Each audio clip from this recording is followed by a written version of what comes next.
everyone, welcome back to the Amber Serpent. My name is Gulveg. So today is February 14th, 2018, Valentine's Day. So I hope all of you are having a wonderful day of love, whether or not you be with a partner or you're single. I hope you are either having a wonderful day of love of either for yourself or with someone else. So let's take a look and see what the week has in store for us, shall we? All right, so those of you who may be new to this process, how our Rune Reading Wednesday goes is we are going to set the intention that whatever would serve our highest good at this time for the next week, that we will receive the messages that would serve that highest good for the next week. So what do we need to know most at this time for the following week?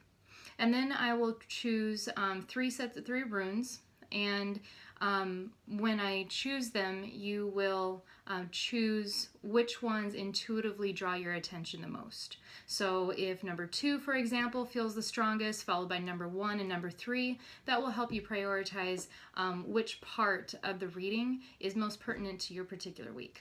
Okay? All right. So what do we need to know most at this time for this following week? What would serve our highest good to know for this week? You blow that intention into the runes.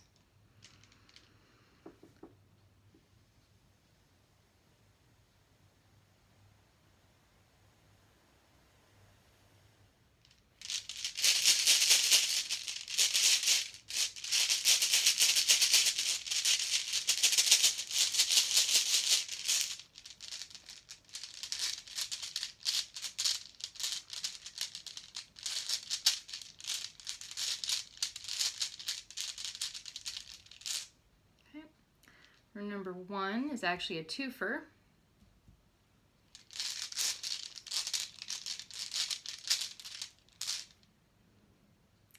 Rune 2.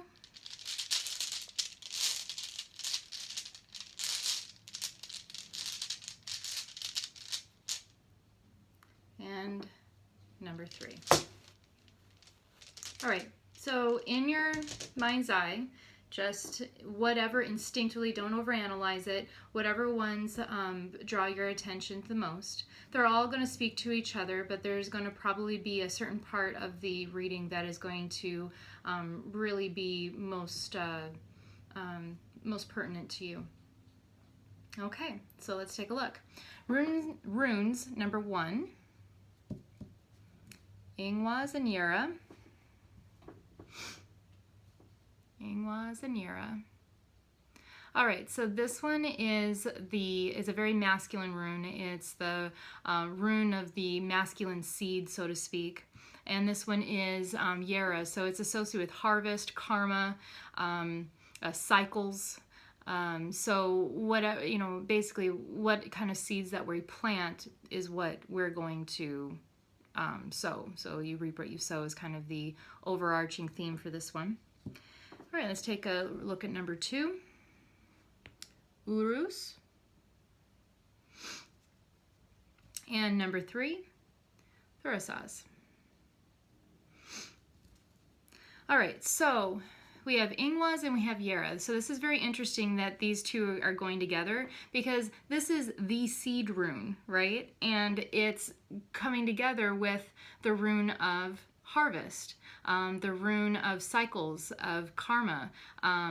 So in the following week, there is going to probably be some decisions that may not even seem like they're all that important or powerful at the beginning, but it will reveal itself with time that it actually, these decisions in the following week are going to be planting seeds that are going to initiate a certain type of harvest.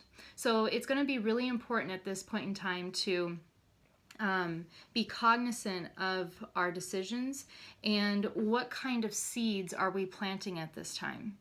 So, you know, we have over the last few readings, we've come with like the eclipse happened, the super blue moon eclipse happened. We had the beginning of 2018. So there's been a lot of beginnings that have been happening lately.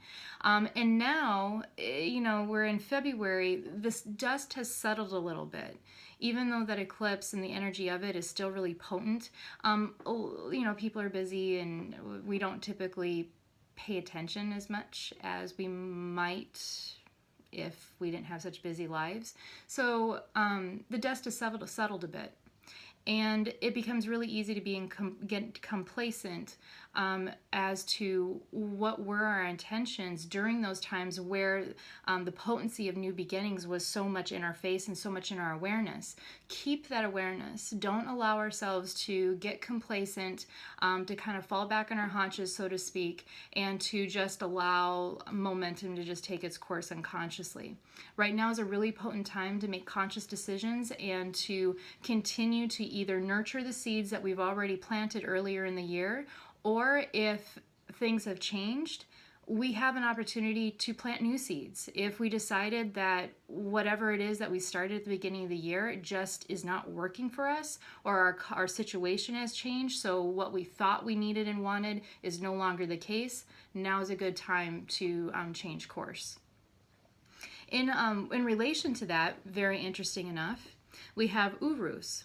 So the aspect of Urus, because of the fact of Ingwas and Yera coming right before this, that I feel is the most important aspect of this rune for this particular reading, is the fact that this is also a manifestation rune, in that what it represents is aurochs, which is like a primal cow. Like this, it was an ancestor of the bison, but it was way bigger than the bison.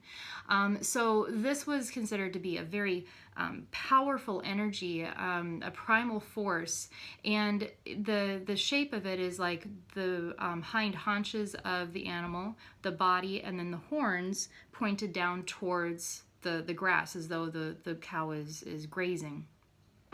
And so the shape of this is literally bringing down the celestial energy, divine inspiration, and manifesting it into the physical realm. So what we have here, again, is pretty much an extension of what we saw here in in number 1, which is, you know, allow whatever seeds it is that we are going to be planted to come from a place of divine inspiration. So this one is really about, what is your intuition telling you? And are we allowing ourselves to be overly influenced by outside forces with the shoulds and the pros and the cons, and falling too much into the analytical part of our mind, which is very important. However, if that's how we're making our decisions and we are ignoring our gut instincts, oftentimes we can be led astray. So this is really a calling for utilizing the intuition, asking for helps from your guides, whoever it is that you work with, or if you're not spiritually inclined, you're just your own subconscious, your own intuition, your own divine highest self, your highest consciousness. Allow yourself to ask for help from a divine source, a higher source than the analytical or logical part of the brain. And then we have Thurisaz. So Thurisaz has many different connotations. It's a very powerful protection rune. So in that regard, I do feel that the protection aspect of this rune is very much talking to the part of, it's okay to trust your intuition. Many of us have been taught not to trust ourselves. And this is a calling of trust your instincts, trust your intuition. There may be some decisions that some of us out there are having to make that we know in our gut are right, even though logically we're not exactly sure how everything's going to work out. If that is the case, just know that you're safe. This is very much the hedge rune. It's represents like the thorn, so to speak. And so, you know, creating that hedge, that protection around the situation and the context. The whole process is very much protected. Also, with this being the thorn rune, it also attests to the like injecting, so to speak, our intention into a particular situation. So right now, again, all of these runes, the similarity between all of them is that this is a really powerful manifestation time, and it's a really powerful time to also reassess what we have manifested so far. If what we've manifested so far is not working for us, change it up and allow our intuition to choose what kind of choices need to be changed, what things need to be let go, and what new energy needs to be brought in to make those necessary changes. And to know that trusting ourselves is a completely safe process, that we have the divine wisdom, we have the power, we have the strength, and all we have to do is just have a little bit of faith in ourselves in order to be able to take that leap. So I really look forward to seeing your comments below. This feels like a really strong reading this week, so I'm really excited to hear how everybody's week goes. And any comments or questions that you might have, please leave them below. I love to hear from you. Have a wonderful rest of your week. Thanks for joining me. I look forward to seeing you again here next Wednesday at the Amber Serpent. Thanks. Bye-bye.